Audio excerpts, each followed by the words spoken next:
things in life that keep you going, like, you know. Like the fantastic work that Hugh was doing, and Derek, the photographer, and Derek with the drone, and it all keeps the wind in your sail, you know, and the big plan never works anyways, like, and you get into something in life by accident, and then you get, you know, life is full of things. The big plan never works anyway, you know, so I'm satisfied anyway that I've stuck with it, like, you know, and it keeps it going. Is that the best medicine you ever had is an impossible task, you know, so you'll never get bored. You might get tired and hungry on again. So, did I understand you well to say one step at a time is a good way to go? One step at a time? Oh, one step at a time, yeah. Yeah, it's a good way to start with something. Yeah. And then just keep going. That's right, And don't be afraid of little challenges. If you like what you're doing, you're well paid, and activity that you want to do is therapy, and things you have to do is work. Yes. You know, like a lot of people that help me, they seem to enjoy the therapy of things, and James there, when he gets his teeth into something, and he gets stuck into it, and James Harden then, James Harden and myself were in here, it must be 40 years ago, and it must be, you know, anyway, it's both of us still, and James gave me a great heart as regards Athenry and the Lamberts and the history attached to it, and it's so important. Athenry is a unique place in the country, and I said in a couple of things I wrote before, one of the reasons it's so much preserved is the fact that they diverted the Galway Dublin road through Lochray that was through Athenry before that, and it left developed. Apart from the marsh, there was very little happening, like, and funerals in the marsh, in the pubs and whatever. But it's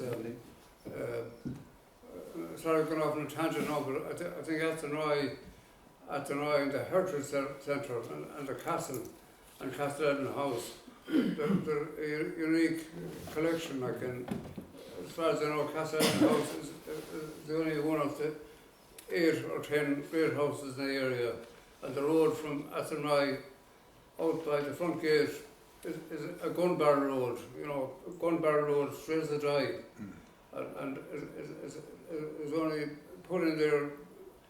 But with the grand jury system, I'm sure Lambert was on board, and a few more landlords, and look at this, the main road would be the communal avenue, nothing to do with the landowners or whatever. So anyway, thanks for the question. I think we all wanted to hear what you think about the castle, Ellen. And you know, I would like to ask you something as well. You all have probably at some point in your life renovated a carpentry. Self-belief. Self-belief. Self-belief is an emotional, motivational. Absolute naivety. Would you think so? Because you had Yes. a clear idea of what you were doing. Yeah. Never a doubt. You start off with a great idea and you don't think of the detail. You just naively go into it, and then you're stuck halfway through. You have to figure out how to get yourself out of it. Is that right, Craig? I think there is. I lost my hearing aid this morning. I got two last week, 2 weeks ago. I lost one this morning, so. I think you have an interesting point. He said, if I may summarize, it's good not to know what else it entails. Otherwise, you may say, Jesus, I won't do that. Yeah. So it is good to know that you have your motivation and you go in like a student says, I do it. And then you go forward, one step at a time, isn't it? Exactly. Have the right direction, have the right motivation. Well, the motivation is one thing, but certainly I want as well to mention that Michal Keaney brings a lot of competencies into that work as well.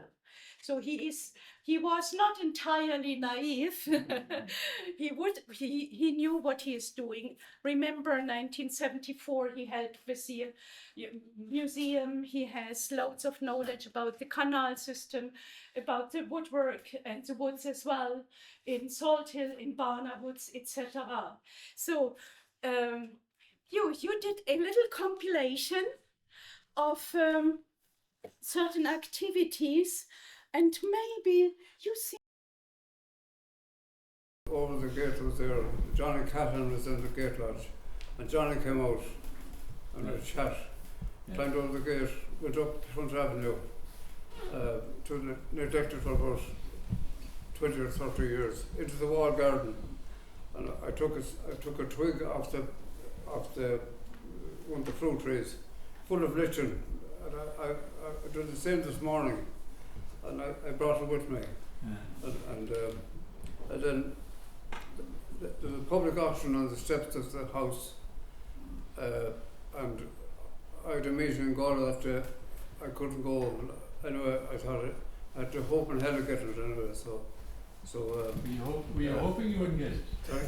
Were you hoping you wouldn't get it? Oh no. But a relation of mine went out there, and he was a retired auctioneer, and the little table in front, and I think that the Martin Athenry were the only people interested in it. They had a notion of the wall garden as a great place for wintering sheep, and probably trees for firewood, you know, and he just, it was like a poker game. He was telling me what happened at the auction. He died about 3 or 4 weeks ago. But anyway, it just kind of grows in and then, like anything in life, you know. So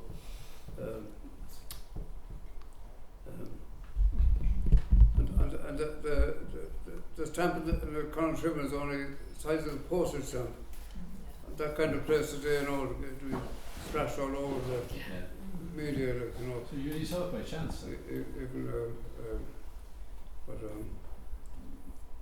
and thanks for coming up to all the functions.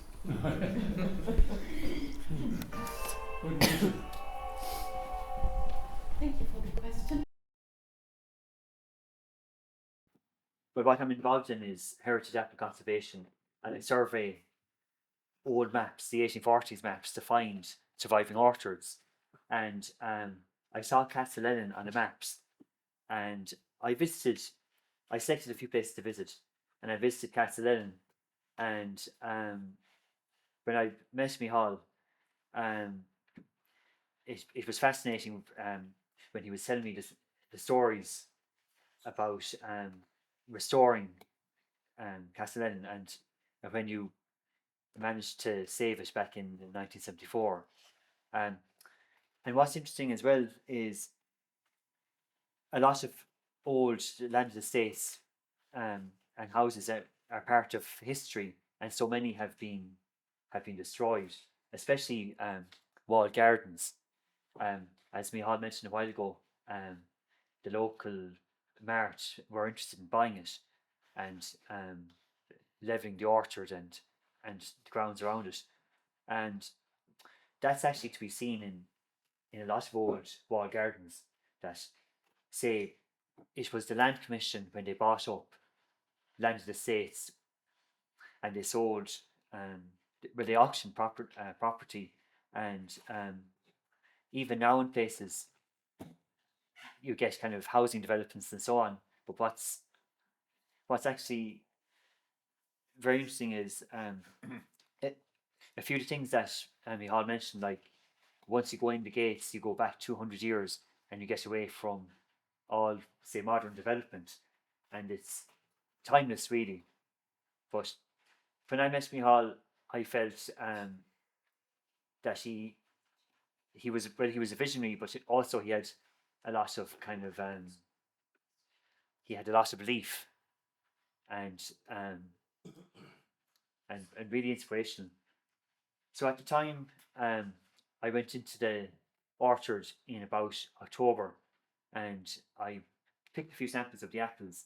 And so what I mainly do is I survey and document old varieties in orchards, and a lot of the varieties would usually be somehow tied into the history in a locality, and some of the varieties in the orchard are old French varieties and European varieties, as well as cider apple varieties. So I'd like to just show you a couple of images and photos I took, and I'll describe some of the varieties. So this is, as I mentioned, I was surveying the old 1840s maps, and incidentally, a friend of mine brought me a box of apples to identify, and at the time I managed to identify two or three of them. Mère de Ménage, which is an old variety from Holland and Belgium, and I was aware of the work that Michal has done in preserving Galway's built heritage, and that's very valuable.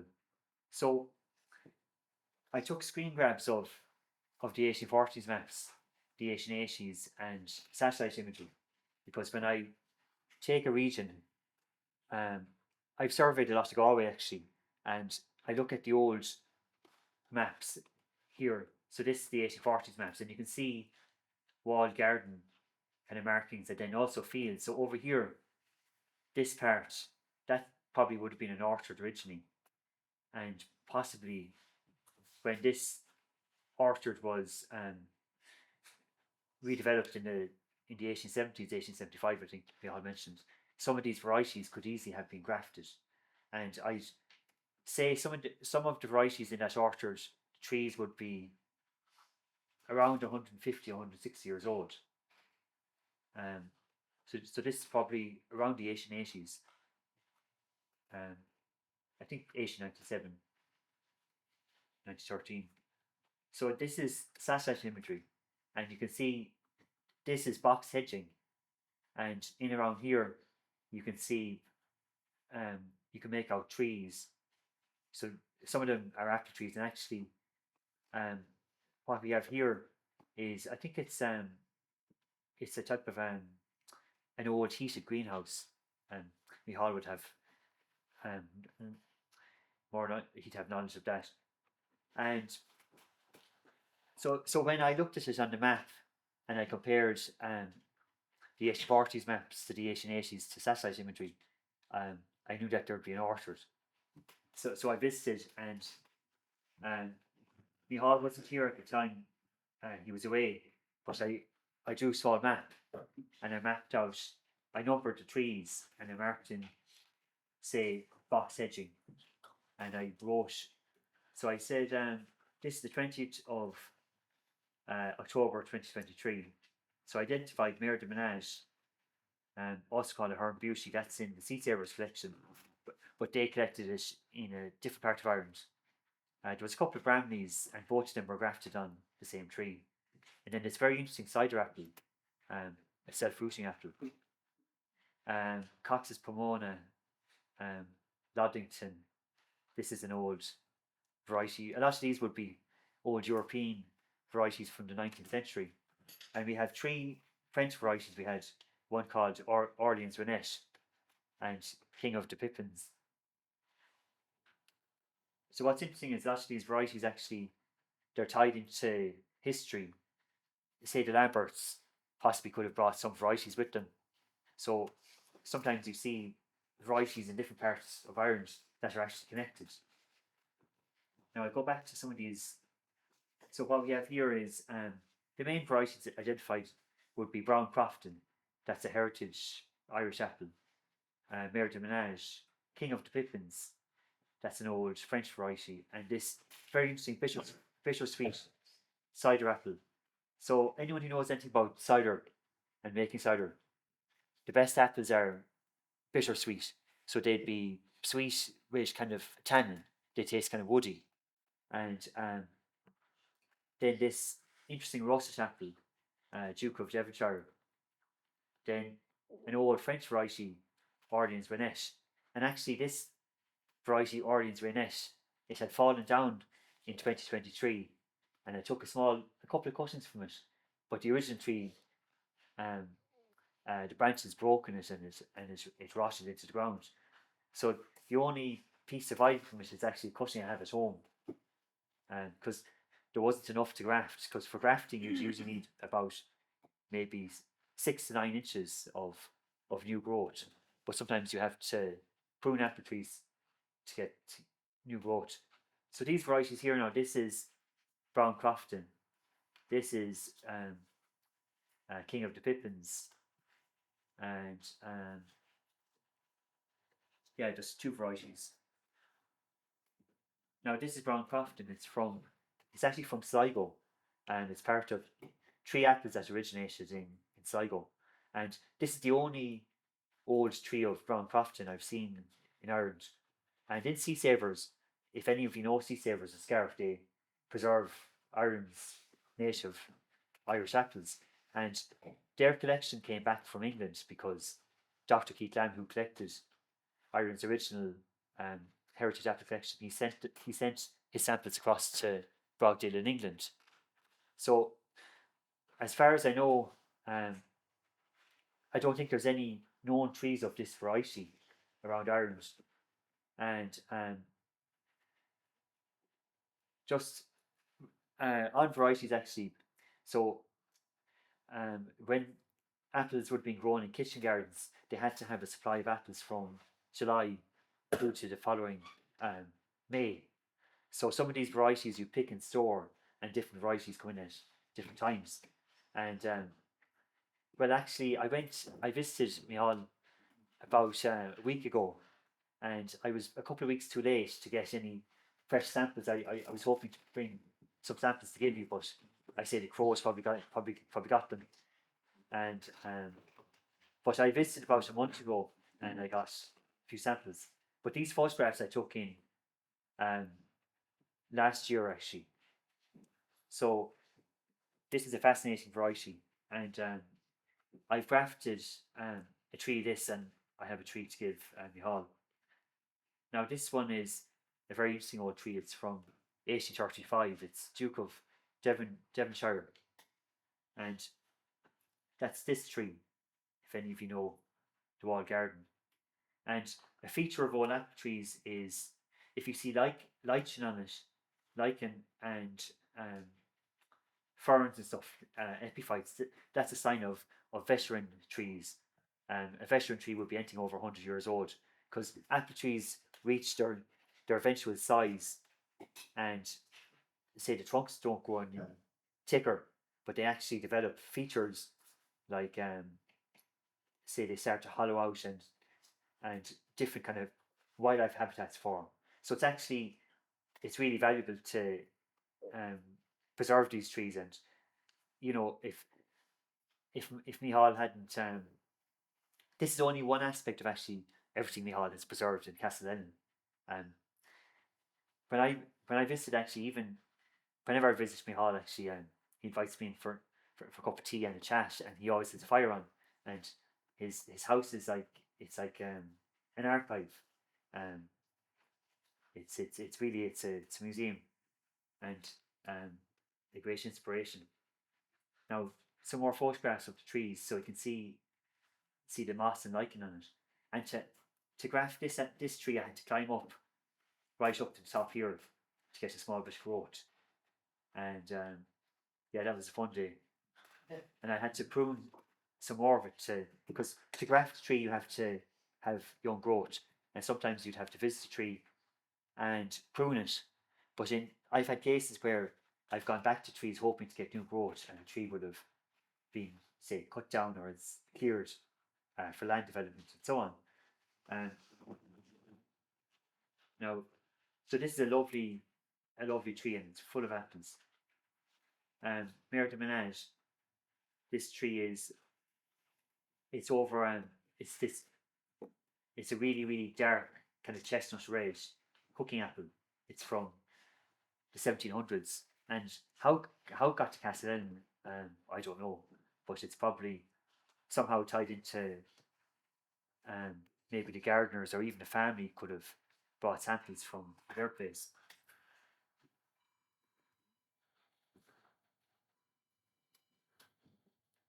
Now, this sample is called King of the Pippins. It's an old French variety. In France, it's called Reine de Renettes, and from the 1700s. And I've only seen one sample of this in Ireland, down in Limerick, a very old tree. And that's this tree. So that actually has quite a bit of graft wood in it, and I've grafted a few of those. But you can see here that the tree will have originally fallen into the ground and rerooted. Now, this is an interesting cider apple, and well, it's bittersweet, but when you store it and you eat it after about a month, it tastes like a type of a sweet wine. It's very, very unusual. And then in traditional cider making in France, what they do is they crush the apple and they leave it 24 hours before they press the juice. And they usually use late season bittersweet. And so this is actually, it hasn't been, I couldn't identify it, but I say it could be an old French variety, because it's very kind of late apple, and when you crush it and leave it before you press the juice from it, it tastes like French cider. That's this tree. Now, I say this is probably the oldest tree in the orchard. I'd say it's probably about easy 160, 170 years old. And I've three samples of this grafted. I have two samples of Reine de Renettes. I've one brown Crofton. And next year now, because I had to prune the trees in springtime, I'll be able to graft a good few more. And what I'd love to do is maybe some friends of Mihal's will be able to, adopt a tree or say grow a tree. It might be nice to maybe any public places to plant a few. Now,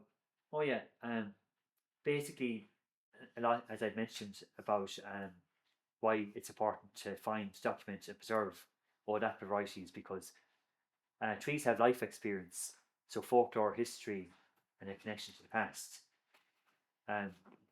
Then they're actually living connection to the past. So the trees have been alive for so long, and they're sometimes the last link to families that would have been part of landed estates. So trees survive over a century, and often the stories are lost, but the tree survives. So some of the varieties in Castleton, the varieties are from France and Europe, and very few exist in national collections. A couple of them are in sea savers, as I said, but maybe two or three of them don't exist anywhere else. So the cider apple is a bittersweet. It might be DNA tested sometime. And an interesting thing actually is intangible cultural heritage, and that's basically folklore and storytelling and preservation, and say knowledge. Say the interview that Hugh did with Mihal, that's a sample of intangible cultural heritage. How you share your knowledge through storytelling and imparting your knowledge and sharing it. And actually, when I thought about it, I thought that the trees in Castleton reflect Michael's passion for preservation of our heritage. The trees, so if you think about everything that Mihal has preserved. He's preserved buildings. He's preserved Castellan, but also the trees have survived because of Mihal. And I just think I think you're a great inspiration to a lot of people. And when I visited you, I felt inspired. And is there anything else here now? Yeah, just my references to maps and stuff. And I used to work in Irish Sea Savers. Well, I do on occasion now. But I live away from Clare. And then a couple of links to Apple identification. So yeah, it's very important to preserve the trees, and it might be nice sometime through, say, any kind of contacts and people who might be interested to maybe grow some of the trees somewhere else, but also have the kind of link back to that the original trees still survive, because apple trees are part of kind of heritage, and people enjoy eating apples, and just so that's, yeah, I'd like to say thanks very much for inviting me, Micheál, and I've a lovely sample of brown croft and a few of those apples. You might give it to your family to grow. So that's they're the apple trees in the walled garden.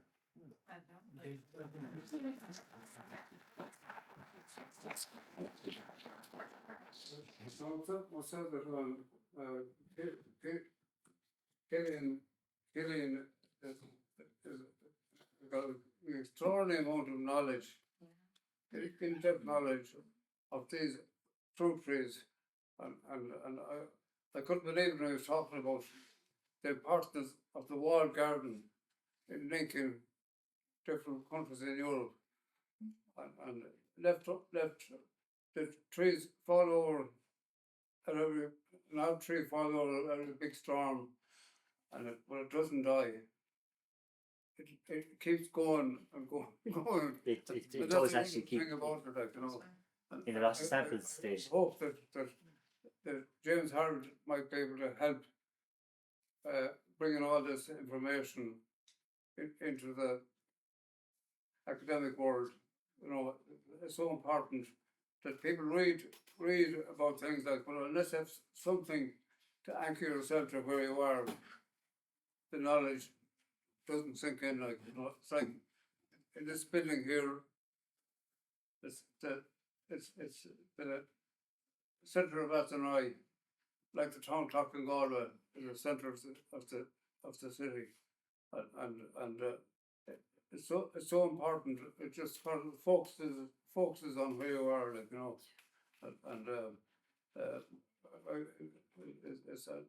the flow of words they have, and no script, anything, like, just I talk about wrong. Imbued with this love of the trees and apples and fruit, cider, and I could cut them up with the lawnmower, like, chopping them up, like, and then I'd get intoxicated with this.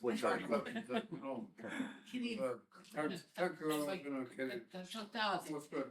Do you know, is there any orchard in Ireland that has a preservation order on it? Of old orchards? Yeah. There isn't, no, but actually they in England actually they preserve veteran orchards, and hopefully sometime in Ireland. But even if it's well, in Sea Savers actually, because I work part-time in Sea Savers, a place in Cork City, this very old orchard has an old pear tree as well as a couple of apples, and they're trying to preserve it. They want the council to buy the small plot and, say, make it into kind of a community kind of project. But as far as I know, there isn't any. There aren't any preserves. Great to get preservation order on the Oh, you orchard. could, yeah. Oh God, yeah. Like, I don't know, is that down to kind of the legislation that's there? Because obviously, well, buildings can have preservation orders, so I don't see why trees and wall gardens could have it as well. But what I forgot to mention is how I came to Castellan was I was surveying regions, basically the Galway region for old orchards, and I'm involved in a project up in Headford at the moment to find old samples of orchards. And I suppose if there's anyone here, I'd be happy to take any details you might know of old orchards, or even if you'd like to, if there's anyone from the Headford to Galway up to maybe Tuam area, if there's anyone who'd be interested in taking part in a project I'm doing up in Headford. And if you don't mind mentioning me, Hod, I just said I'd mention it because you were talking about preservation and stuff.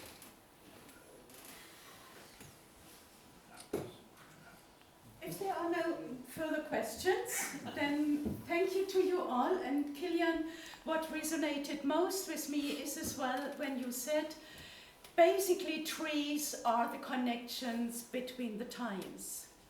And here... And to people as well. And people, indeed. They are living for such a long time, we don't live. And I think that is what was this evening all about, that things survive us as a single human being, but what we leave after us is most important and will be noticed by further generations. As well the trees, as well the architecture, and with that as well the memory of the people who did work for. So, thank you very much for all your attention. I'm just honoured that you came, James, and you've got Castellan in your heart, and the story you told about when you were at school one time, if you were bored or didn't do your exercises, you were... It was my mother's. My mother's little girl in Belclare, in Tuam, and she was told that she didn't pay attention and get down to the studies. She was spending all her time with the dogs and the horses. Then all she would be good for would be minding the foxhounds. Castellan. Oh. That was a long time ago, and she thought that sounded wonderful, actually. So when I told her many years after she was told that I'd been in Castellan, that's when she told me the story. And I was lucky enough to visit Castellan in the early 80s, but Michael was really the whole world was ahead of him then in Castellan. It's just so exciting, and I'm lucky enough to come back so many times over. Great. Thank you. Thank you, gentlemen, for the wonderful words at the end of the day. Thank you.